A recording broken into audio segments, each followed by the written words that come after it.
Hello everyone, it's Todd Screamer talking to you about Chapter 12, Mastering the P&L for Black Belt Branch Manager Coaching. First of all, when we talk about black belt, the reason I wanted that metaphor is because when I was growing up, going through high school, my best friend was a third-degree black belt, and he had a studio.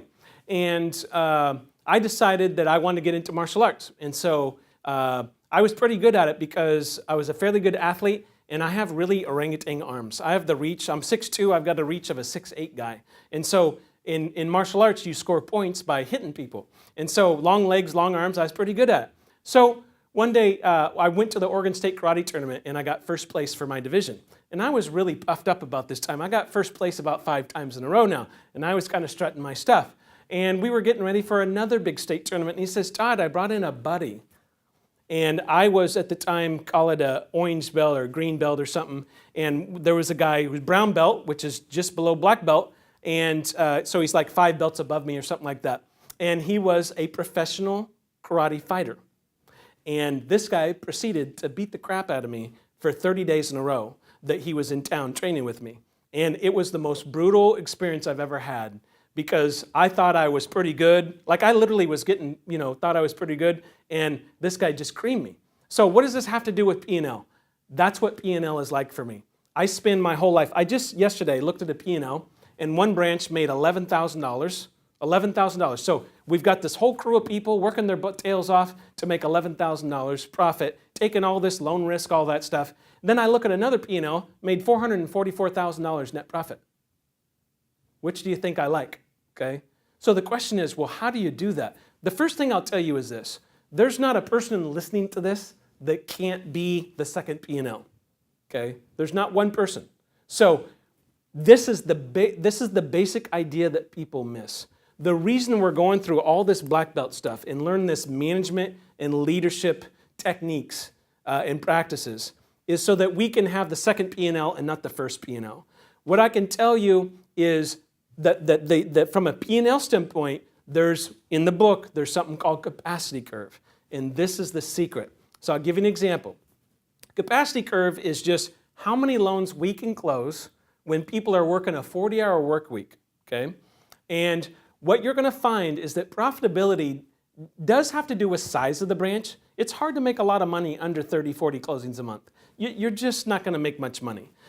But then you start reaching this capacity curve, and you say, yeah, I can show you branch P&Ls where they close 30 loans a month and they close 50. And because they hit their capacity curve, they maximized their fixed costs, they outran their variable costs. That's what capacity curve is.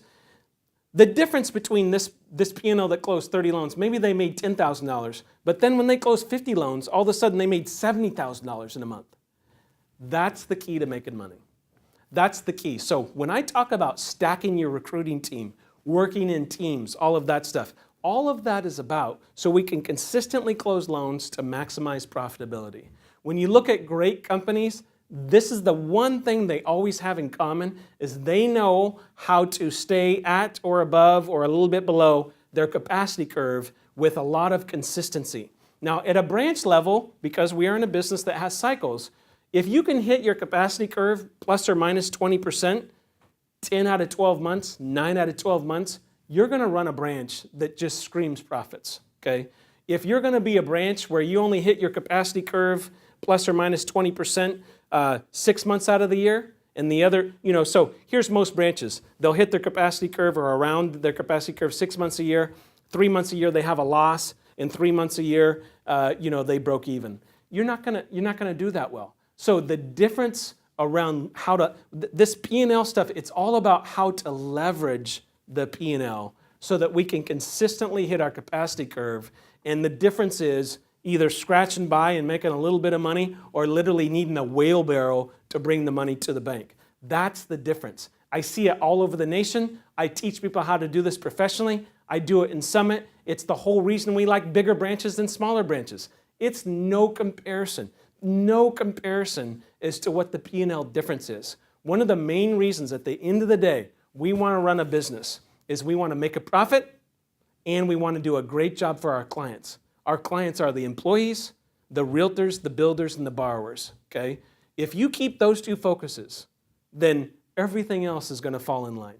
Everything that we've done in Black Belt is about that. It's how to achieve those two things. Most of the other chapters are about how to get there. Even the P&L chapter goes into a lot more detail on how the actual P&L works, what the benchmarks are, and things like that. That's all very important stuff, but in this video, I wanted you to understand the significant difference in our business and why capacity curve is so important. And therefore the recruiting and the great processing and the great culture and all that stuff is so that we can do those two things. So guys, let's not just kind of crush it, let's crush it. And every single branch manager has the capability to do this. Thank you guys.